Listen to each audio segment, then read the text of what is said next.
Secular بھی آئیں گے، ملحد بھی آئیں گے، بے دین بھی آئیں گے، قربانی کے وقت جن کو فریج یاد آتا ہے وہ بھی آئیں گے، قربانی کے وقت جن کو جنریٹر یاد آ جائے وہ بھی آئیں گے، قربانی کے وقت جن کو غریب کی بیٹی کی شادی یاد آ جائے وہ بھی آئیں گے۔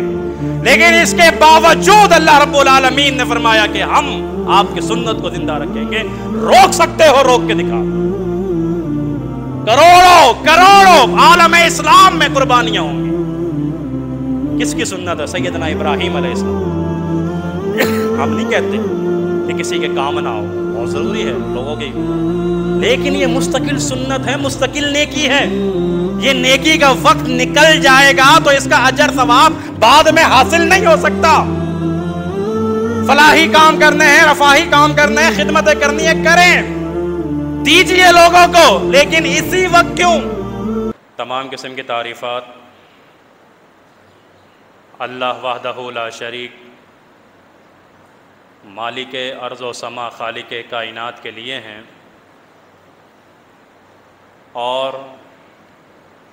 بے شمار درود و سلام ہو پیغمبر بحر و بر، شافی روز جزا، حضرت محمد مصطفیٰ صلی اللہ علیہ وآلہ وسلم کی ذات پر، جن کے ذریعے اللہ نے اہل کائنات کی ہدایت اور رہنمائی کا بندوبست فرمایا۔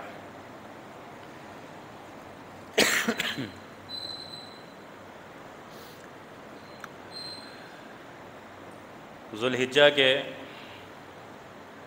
ابتدائی 10 دنوں میں، جن دنوں سے، جن ایام سے ہم گزر رہے ہیں، ان دنوں میں بے شمار عبادات ایک ساتھ اکٹھی ہو جاتی ہیں۔ انتہائی افضل اور سال کے بہترین ایام انہیں قرار دیا گیا ہے۔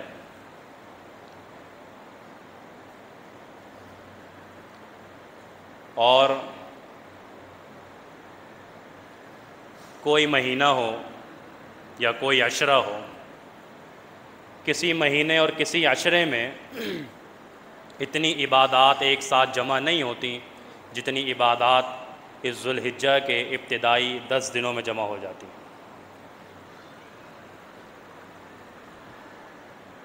فرمایا کہ یہ سال کے افضل ترین ایام ہیں، اور جب ان افضل ترین ایام میں ہی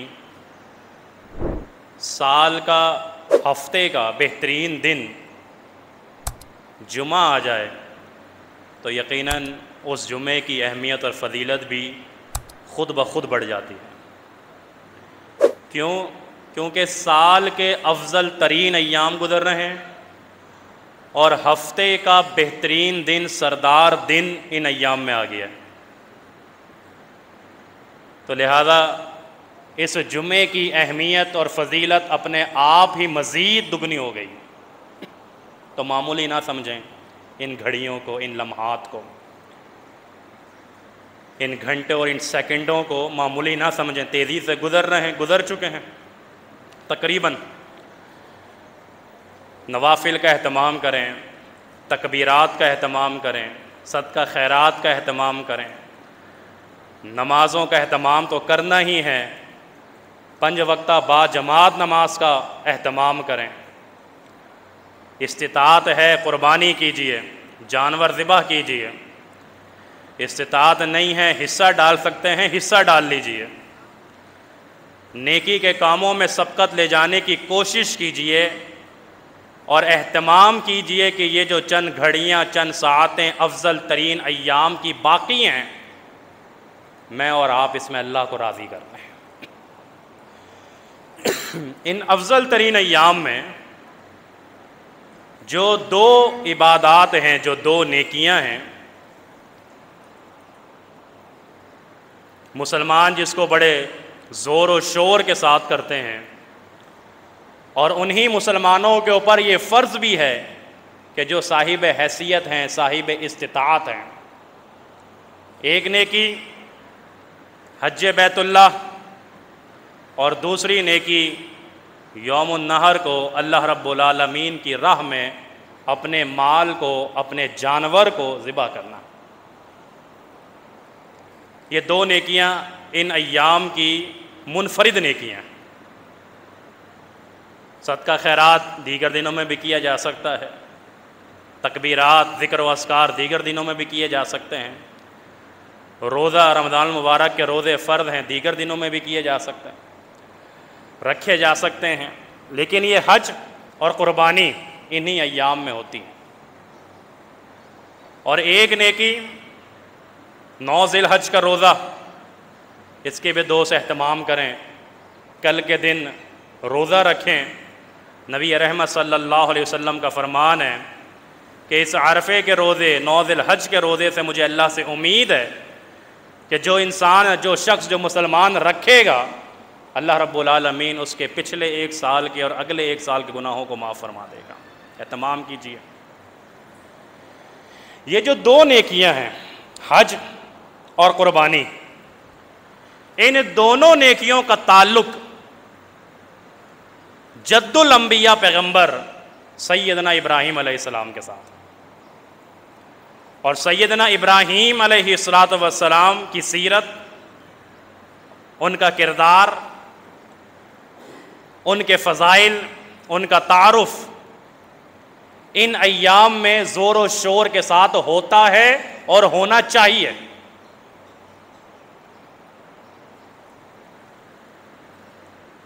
تو ہم آج کے خطبہ جمعہ میں مختصر سے وقت میں سیدنا ابراہیم علیہ السلام کے بارے میں چند گزارشات سنیں گے، اس دعا کے ساتھ کہ اللہ رب العالمین سننے اور سنانے کے بعد عمل کرنے کی توفیق عطا فرمائے۔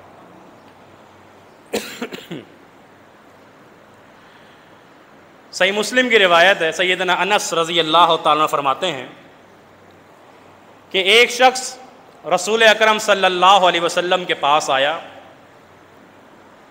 اور آ کر اللہ کے نبی کو سلام کیا، اور سلام کرنے کے بعد کہا، اے محمد صلی اللہ علیہ وآلہ وسلم، آپ اس روئے زمین کے سب سے بہترین انسان ہیں۔ اور اس میں کوئی شک نہیں ہے، کوئی شبہ نہیں ہے کہ روئے زمین کے بہترین انسان، شخصیت محمد رسول اللہ ہیں صلی اللہ علیہ وسلم۔ لیکن نبی رحمت صلی اللہ علیہ وسلم نے اس کو روکا اور فرمایا کہ نہیں، میں نہیں، بلکہ اس روئے زمین کی بہترین شخصیت جد الانبیاء سیدنا ابراہیم علیہ السلام۔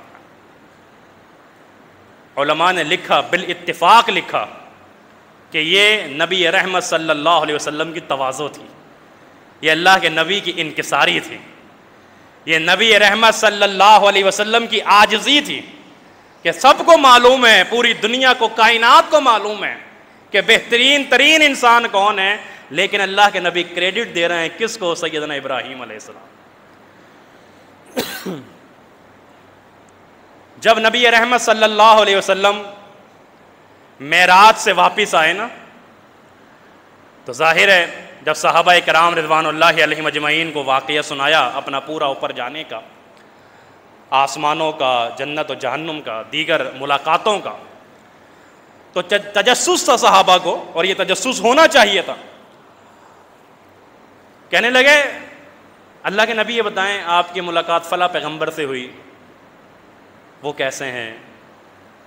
فلاں پیغمبر سے ہوئی، ان کا حلیہ بتائیے، وہ کیسے ہیں؟ ایک صحابی نے پوچھا کہ اللہ کے رسول صلی اللہ علیہ وسلم، کیا آپ کی ملاقات سیدنا ابراہیم علیہ السلام سے بھی ہوئی؟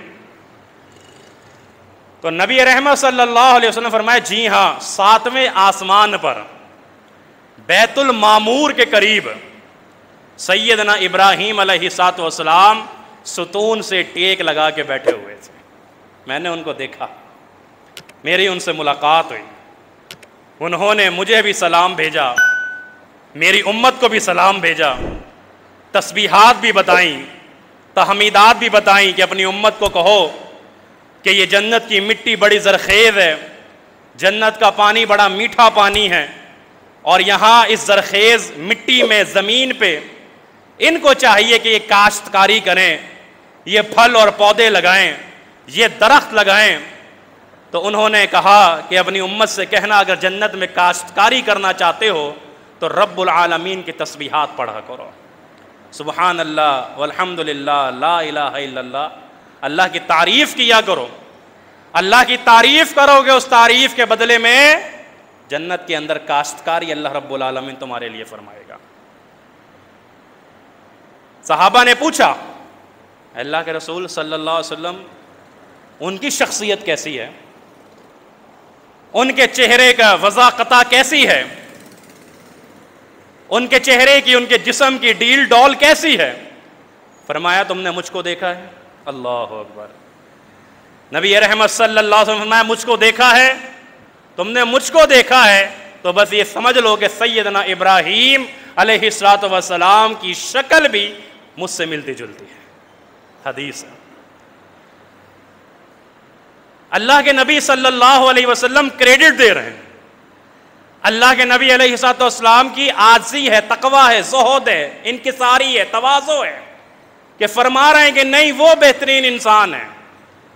تو یہ حج، بیت اللہ اور قربانی اللہ کی راہ میں، ان دونوں نیکیوں کا ڈائریکٹ تعلق سیدنا ابراہیم علیہ السلام کے ساتھ. سیدنا ابراہیم علیہ السلام کا یہ تعارف آپ نے حدیث سے سنا، ایک تعارف قرآن میں موجود ہے. فرمایا ابراہیم کون ہے؟ ان ابراہیم کان امہ. فرمایا ابراہیم پوری ایک امت ہے، اگرچہ وہ اکیلے ہیں، اگرچہ وہ اکیلے ہیں، تنہا ہیں، لیکن اللہ نے اس تنہا شخص کو، اس اکیلے شخص کو پوری کمیونٹی قرار دے دیا. یہ پوری امت ہے. کیوں؟ اس کی وجہ یہ ہے کہ جب روئے زمین پہ رب کی توحید کا کوئی نام لیوا نہیں تھا، اس وقت سیدنا ابراہیم علیہ الصلوۃ والسلام پکارتے تھے کہ اللہ ہے جو معبود برحق ہے. یہ دلیری، یہ شجاعت، یہ بہادری، اس وجہ سے اللہ نے کہا یہ پوری ایک امت ہے. کون؟ ابراہیم علیہ السلام. یہ ہمارا مواحد بندہ، یہ سب سے لڑ پڑا، باپ سے یہ لڑ پڑا، برادری سے دشمنی اس نے لے لی، وقت کے بادشاہ کے سامنے ڈٹ کے یہ کھڑا ہو گیا، اس کو دلائل سے نہیں ہرایا گیا تو پھر اس کے لیے آگ کے الاؤ روشن کیے گئے. کتنی مصیبتیں، اذیتیں، تکالیف کے باوجود یہ کہتا رہا کہ انی وجہت وجہی للذی فطر السماوات والارض. تم چاہے آگ کی پوجا کرو، تم چاہے بتوں کی پوجا کرو، تم چاہے سورج چاند ستاروں کی پوجا کرو، میں ان کی پوجا کرنے والا نہیں ہوں. میں تو اپنا چہرہ اس رب العالمین کی طرف کرتا ہوں جو زمین اور آسمان کا بنانے والا ہے. یہ ابراہیم علیہ السلام. وما انا من المشرکین، اور میں مشرک نہیں ہوں، میں شرک کرنے والا نہیں ہوں، میں بیزار ہوں تمہاری اس شرکیہ حرکتوں سے. فرمایا اس لیے ہم نے کہا کہ ابراہیم پوری ایک امت ہے. فرمایا ابراہیم کا دوسرا تعارف کیا ہے کہ ابراہیم قانت ہیں، فرما بردار ہیں، مطیع ہیں، اللہ رب العالمین کے ہر حکم کے آگے سرنڈر کرنے والے ہیں، رب العالمین کے ہر احکامات کے سامنے اپنی گردن کو جھکانے والے قانت ابراہیم ہیں. فرمایا اللہ کا مطیع ہے، یہ اللہ کا فرما بردار ہے، یہ اللہ کا تابع دار ہے. فرمایا اس کا تیسرا تعارف کیا ہے؟ اس کا تیسرا تعارف یہ ہے کہ جتنی پریشانیاں، مصیبتیں، تکالیف اس کے اوپر آتی ہیں، اس کے باوجود یہ اللہ کا شکر گزار بندہ ہے، اس کے باوجود یہ اللہ کا شکر کرنے والا ہے. یہ قرآن نے تعارف فرمایا ابراہیم علیہ السلام کا. یہ امت ہے، یہ پوری ایک کمیونٹی ہے، یہ لیڈر ہے، یہ رہبر ہے، یہ رہبری کرنے والا ہے، یہ قانت ہے، یہ مطیع ہے، یہ فرما بردار ہے ہمارا، یہ شاکر ہے، یہ شکر کرنے والا ہے. اسی لیے تو ہم نے اس کو اپنا خلیل بنایا ہے، اسی لیے تو ہم نے اس کو خلیل اللہ کا لقب دیا ہے، اسی لیے تو ہم نے اس کو اپنا دوست بنایا ہے، ابراہیم علیہ الصلوۃ والسلام کو. اللہ اکبر. یہ ایک تعارف کے بعد میں چاہ رہا تھا کہ آج کے خطبہ جمعہ میں کچھ 3 نکات ابراہیم علیہ السلام کی سیرت کے حوالے سے آپ کے سامنے رکھوں، لیکن جیسے جیسے وقت بیتے گا میں دیکھوں گا کہ کیا ہو سکتا ہے۔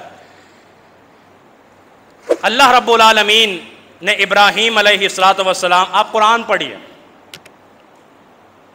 سورہ شعراء پڑھیے، سورہ حج پڑھیے، پوری سورت ابراہیم علیہ السلام کے نام سورہ ابراہیم پڑھیے، تذکرہ بھرا پڑا ابراہیم کا، سیرت بڑی پڑھیے ابراہیم کی، کہیں ابراہیم کی ذات کے تذکرے ہیں، کہیں ابراہیم کے کردار کے تذکرے ہیں، کہیں ابراہیم علیہ السلام کی شخصیت کے تذکرے ہیں، کہیں ابراہیم علیہ السلام کی توحید کے تذکرے ہیں۔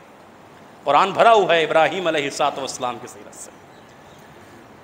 فرمایا اب جب دیکھا ابراہیم نے اپنے لوگوں کو کہ یہ ہر گلی نکڑ اور چوراہے پہ انہوں نے اپنے معبود بنا رکھے ہیں الگ الگ، سورج چاند ستاروں کو یہ پوجنے والے، قرآن نے پورا ذکر کیا، آپ سنتے علماء کرام سے، سمجھانے کا انداز تھا یہ ابراہیم علیہ السلام کا۔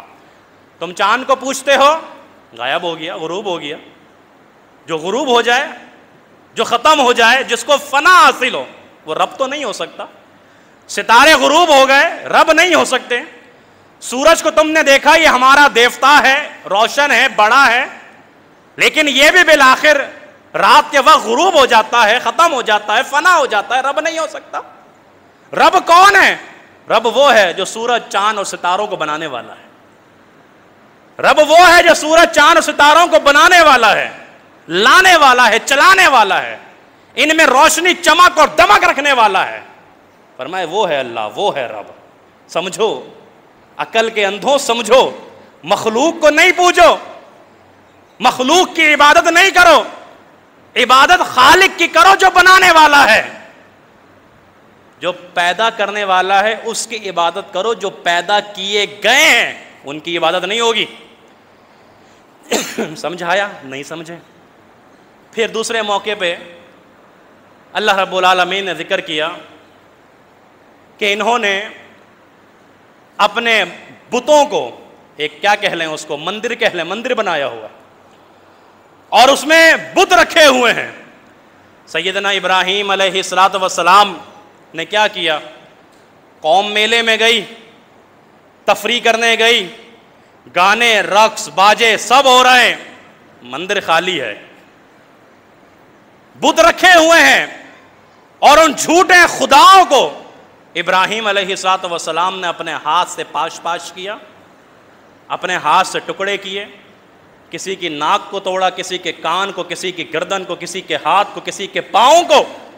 ابراہیم علیہ السلام نے رون ڈالا، جھوٹے خداؤں کو اپنے پیروں تلے توڑ کے رکھ دیا، اور کلہاڑا بڑے جو بت ہے، جو سردار تھا، ان کا جو سردار تھا، لٹکا دیا۔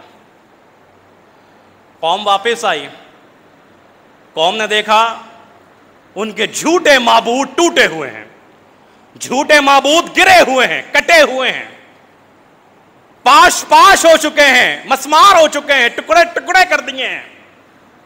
کرنے والا کون ہو سکتا ہے؟ ایک نے کہا کہ وہی ہے ابراہیم علیہ السلام، ابراہیم۔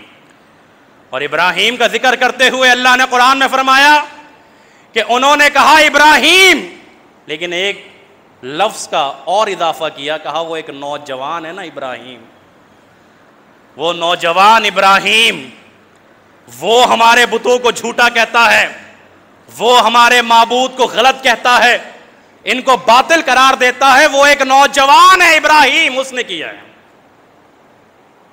مفسرین لکھتے ہیں کہ یہ جو جوانی ہوتی ہے، جس میں اللہ نے طاقت دی ہوئی ہوتی ہے، جسمانی طاقت بھی ہوتی ہے، زبان میں بھی ہوتی ہے، ہاتھ پاؤں میں قوت ہوتی ہے، اس جوانی کو اللہ رب العالمین کی راہ میں، رب کی توحید میں، کبریائی میں لگانے والے ہی کامیاب ہیں۔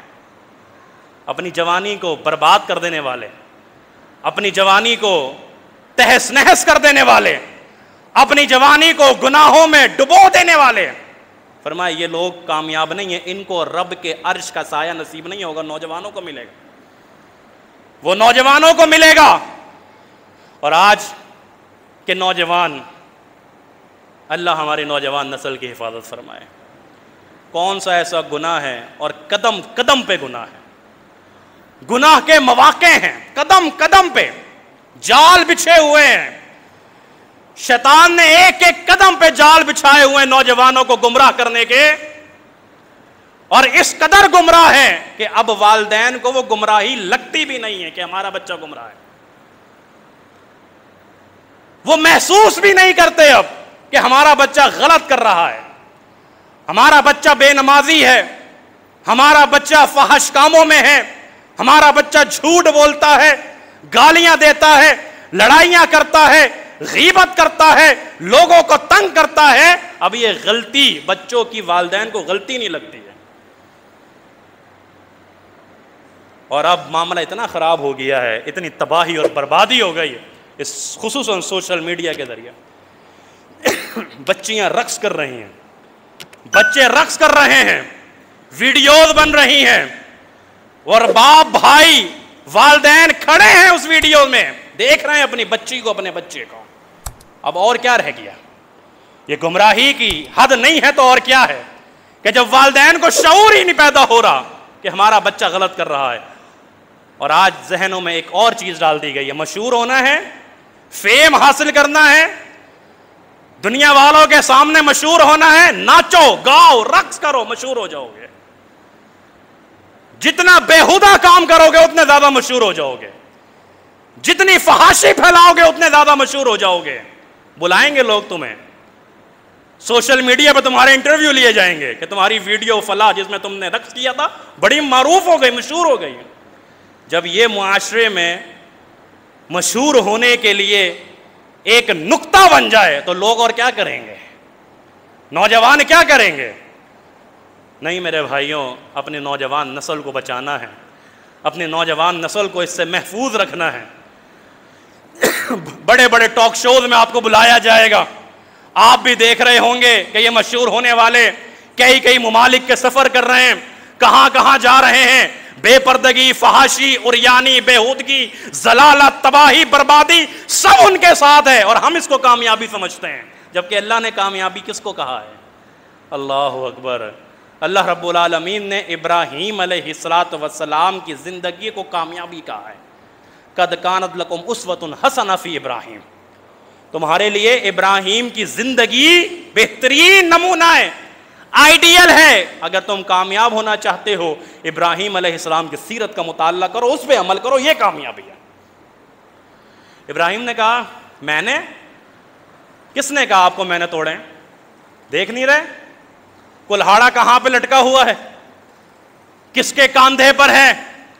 ان کی آپس میں لڑائی ہوئی ہے, گتم گتا ہوئے, بڑے بت کو غصہ آیا, اس نے کلہاڑا لے کے سب کو پاش پاش کر دیا, ختم کر دیا. 2 منٹ کے لیے دماغ نے کام کیا تھا ابراہیم کی قوم نے, وہ جو تھے نا 2 منٹ کے لیے ان کا دماغ جاگا تھا. انہوں نے کہا یہ کیسے ہو سکتا ہے ابراہیم یہ کیسے ہو سکتا ہے کہ یہ ان کو توڑ کے رکھ دے؟ تمہیں پتا تو ہے کہ یہ بول نہیں سکتے, یہ چل نہیں سکتے, یہ سن نہیں سکتے, یہ نفع نہیں دے سکتے. ابراہیم نے کہا میں بھی تو یہی کہہ رہا ہوں, میں کب سے یہ سمجھا رہا ہوں, میں تم لوگوں کو کب سے یہ دعوت دے رہا ہوں کہ جو بول نہیں سکتا, جو سن نہیں سکتا, جو اپنے آپ کو نقصان سے بچا نہیں سکتا, جو کسی کو نفع پہنچا نہیں سکتا, وہ عبادت کا حقدار کیسے ہو سکتا ہے؟ معبود تو وہ ہے جو نفع نقصان کا مالک ہے, معبود تو وہ ہے جو سنتا اور دیکھتا ہے, معبود تو وہ ہے کہ لا تاخذہ سنۃ ولا نوم, نہ اسے نیند آتی ہے نہ اونگ آتی ہے. یہ کون سے معبود ہے؟ پھر اپنی جو آباء و اجداد کی محبت تھی ان کے اندر جاگ اٹھی کہ ہمارے پھر معبودوں کو برا بھلا اس نے توڑا. دلیل کوئی کام نہ آئی, جلاؤ آگ کا الاؤ. اتنی بڑی آگ جلائی تھی, اتنی بڑی, اتنا بڑا الاؤ روشن کیا تھا کہ پورا کا پورا گاؤں اور شہر بھی اگر اس کے اندر جلانا چاہے نا وہ بھی جلا سکتے تھے. سیدنا ابراہیم علیہ السلام اللہ کا خلیل ہے, اللہ کا دوست ہے, اللہ کے لیے کھڑا ہوا تھا, اللہ کی رضا کے لیے کھڑا ہوا تھا, اللہ کے لیے کھڑا ہوا تھا, اللہ کی توحید کی دعوت دینے کے لیے کھڑا ہوا تھا.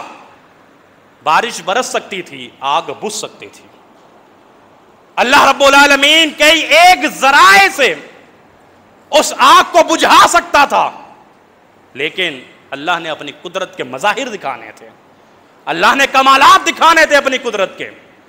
ابراہیم علیہ الصلوۃ والسلام کے لبوں پر کیا ہے؟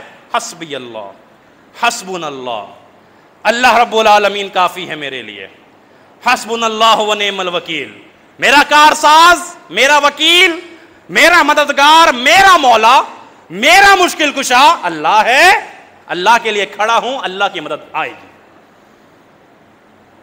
اپنے مفاد کے لیے نہیں کھڑا ہوا،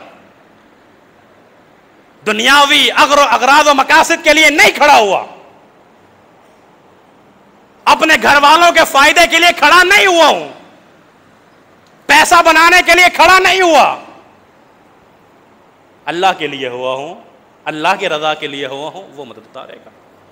اور میں نے دوران تفسیر رمضانہ میں آپ کے سامنے ایک بات بیان کی تھی، اگر آپ کو یاد ہو، کہ اللہ رب العالمین ہے نا، اللہ رب العالمین جو چاہتا ہے کرتا ہے، اس سے کوئی پوچھنے والا نہیں۔ پانی برس سکتا تھا، آگ بجھ سکتی تھی، اور بھی ذرائع، کوئی ذریعہ استعمال نہیں کیا، کسی ذریعے کو اللہ نے استعمال نہیں کیا، بلکہ اللہ رب العالمین نے آگ کو حکم دیا، قلنا یا نار کونی بردا وسلاما علی ابراہیم، تیرا کام کیا ہے؟ جلانا، نقصان پہنچانا؟ ہم تجھے کہتے ہیں کہ تو نے نہیں جلانا، تو نے ٹھنڈا ہو جانا، جو تیری تاثیر ہے جلانا، اس کو ختم کر دے۔ کیوں؟ کیونکہ مؤثر ہم ہیں، بات یاد آئی، مؤثر ہم ہیں، تاثیریں ہم پیدا کرتے ہیں چیزوں میں، آگ کی تاثیر جلانا ہے، لیکن ہم اس آگ کی تاثیر کو آج کیا کر رہے ہیں؟ ٹھنڈا کر رہے ہیں، ہمارا کام ہے، ہم جو چاہے کر سکتے ہیں، ہم مؤثر ہیں، اس لیے اللہ نے کہا یا نار کونی بردا وسلاما علی ابراہیم۔ اللہ اکبر، اللہ ایسے مدد کرتا ہے اپنے ان بندوں کی جو اللہ کی رضا کے لیے کھڑے ہوتے ہیں اور اللہ کی توحید کی دعوت کے لیے کھڑے ہوتے ہیں۔ مدد آتی ہے۔ پھر شہر عراق چھوڑ دیا ابراہیم علیہ السلام نے، ہجرت کا حکم ہو گیا، چلے جاؤ، یہ شہر عراق، یہ ملک عراق، اس کا شہر میں چھوڑ دو، اس کو چلے جاؤ۔ بادشاہ وقت کے سامنے کھڑے ہوئے، کلمہ حق بلند کیا۔ پھر بڑھاپے میں، بات کو مختصر کر رہا ہوں، بڑھاپے میں اللہ سے دعائیں مانگ رہے ہیں۔ کیا دعا مانگ رہے ہیں؟ رب ہب لی من الصالحین، اللہ بوڑھا ہو گیا ہوں، اولاد نہیں، اللہ وارث نہیں ہے، رب ہب لی من، دعا مانگو اللہ سے، صرف اولاد کی نہیں، نیک اولاد کی، صالح اولاد کی۔ بعد میں تو پھر دعائیں کرواتے ہیں کہ دعا کریں اللہ اولاد کو نیک ہدایت دے، جس وقت مانگا رہے اسی وقت اللہ سے مانگو، رب ہب لی من الصالحین، اللہ نیک اولاد عطا فرما، اللہ صالح اولاد عطا فرما، ایسی اولاد عطا فرما جو میری آنکھوں کی ٹھنڈک بن جائے۔ حاجرہ بھی سوچ رہی ہوں گی، اللہ سے مانگ رہے ہیں بڑھاپے میں، لیکن اللہ رب العالمین قادر ہے، سن رکھا ہے آپ نے، اللہ نے اولاد عطا فرما دی۔ کون سی اولاد عطا فرمائی؟ اللہ اکبر، سیدنا اسماعیل علیہ السلام 13 سال کے ہوئے، اللہ اکبر، بڑھاپے میں مانگ مانگ کے، گریہ ازاری کر کے، جس اولاد کو اللہ سے مانگا اللہ نے عطا کیا، اسی اولاد کے بارے میں حکم آ گیا کہ جاؤ اس کو اپنے ہاتھوں سے ذبح کر دو۔ یہ ابراہیم علیہ السلام کا کردار ہے، اور یہ ابراہیم کی دعا ہے، ربی ہب لی من الصالحین۔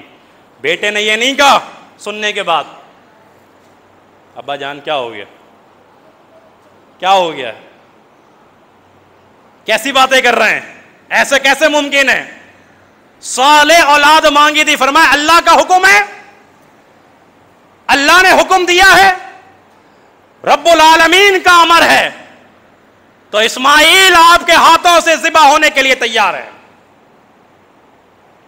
آپ لائیے چھری، لٹائیے اسماعیل کو، چلائیے چھری کو، اور آپ اسماعیل کو صابرین میں سے پائیں گے، ہم صبر کرنے والے ہیں، آپ کیوں پریشان ہوتے ہیں؟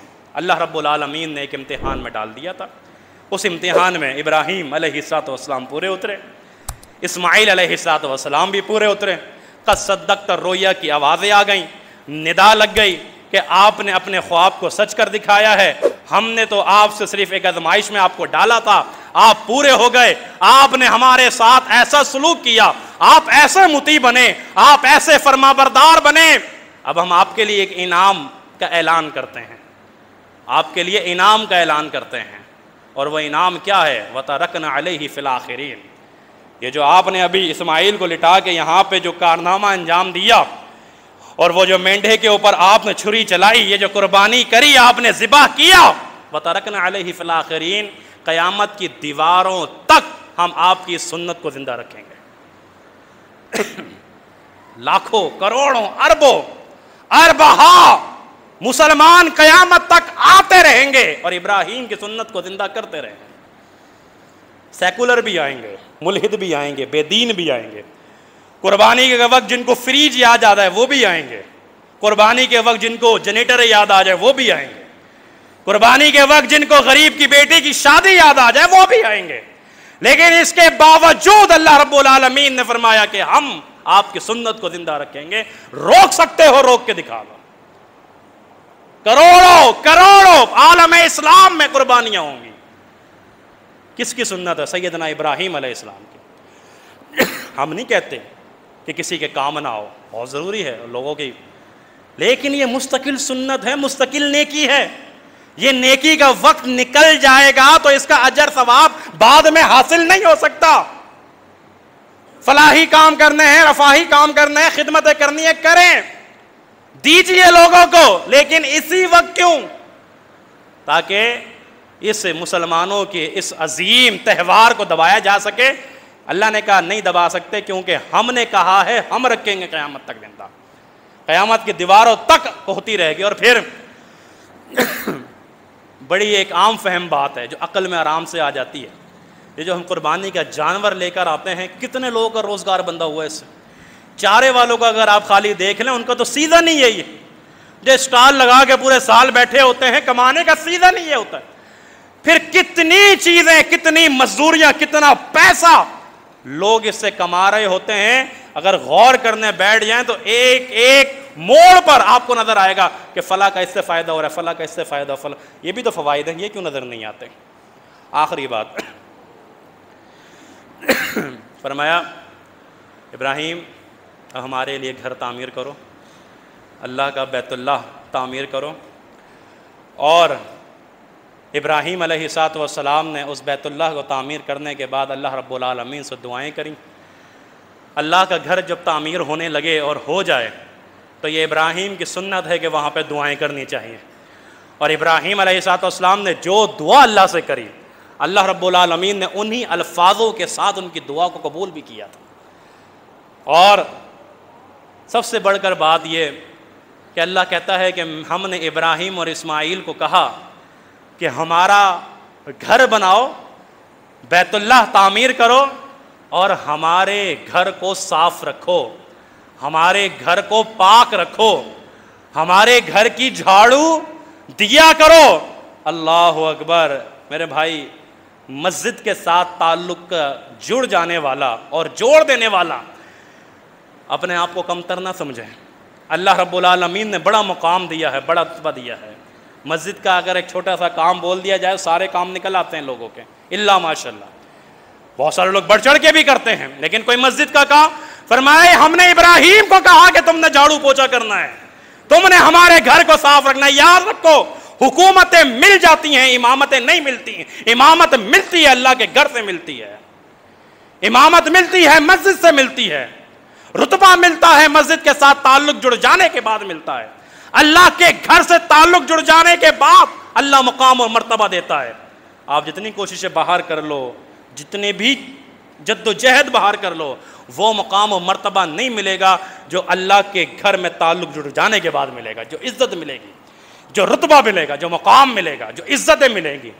اللہ رب العالمین سے دعا کریں کہ اللہ رب العالمین ہمیں سیدنا ابراہیم علیہ السلام کے جیسا مواہب اور ان کے جیسا داعی جو توحید کی دعوت دیتے ہوئے ہچکچاتے نہیں تھے, اللہ رب العالمین ویسا جذبہ ہمارے اندر پیدا فرماتے.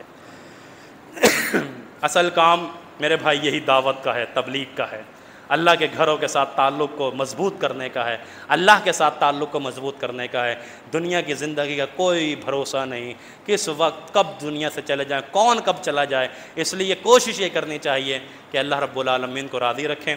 اللہ رب العالمین ہم سب کا خاتمہ ایمان پہ فرمائے۔ یا اللہ جب تک زندہ ہیں اسلام پہ زندہ رکھ، اور موت دے تو شہادت کی موت نصیب فرما۔ وما علینا الا البلاغ المبین۔